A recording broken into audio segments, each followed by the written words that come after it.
It's important to remember that backstroke is not a reaching stroke, it's a rotation stroke. So we don't want to reach behind the head and then rotate. What we want to do is rotate the arms into the water.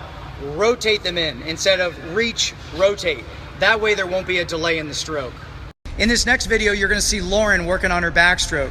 You'll see she does the drill to start off with, where she's isolating one arm at a time to focus on rotating instead of reaching. Then you'll see her actually swimming the full stroke of backstroke, and it looks great.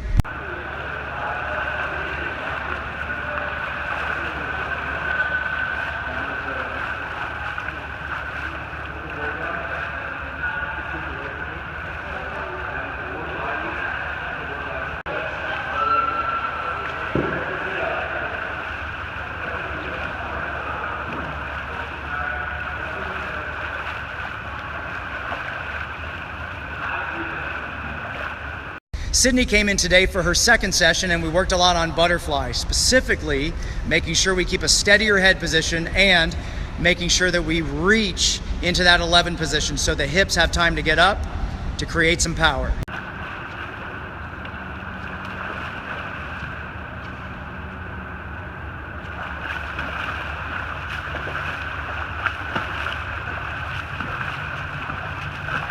Good.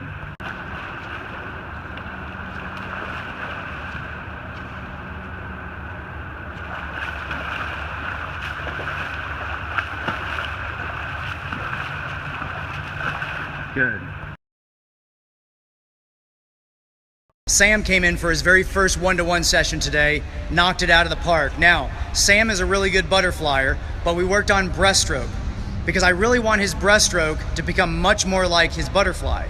Some of the keys to a successful butterfly are the same keys to a successful breaststroke. So I wanted Sam to do the things that he does in his butterfly in his breaststroke, namely drive the hips and press the chest into the line.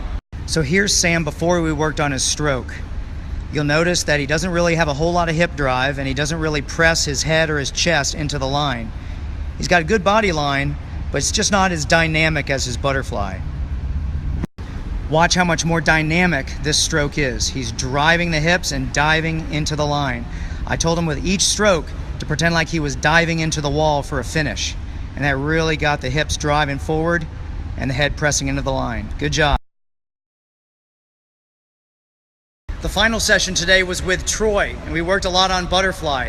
Main thing we focused on was sliding forward for the oxygen, keeping the chest on the surface of the water rather than lifting the chest up off the surface.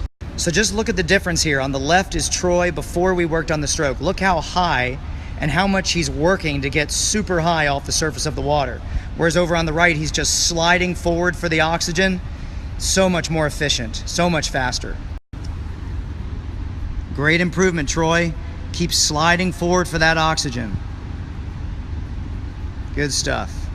Today's music trivia is about the group that you heard earlier singing the song Touch and Go, which also happens to be the name of one of my favorite breaststroke drills.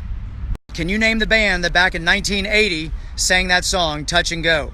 Direct message me the name of the band before midnight tonight. Your name will go into the hat for a drawing for a $15 iTunes gift card. Good luck.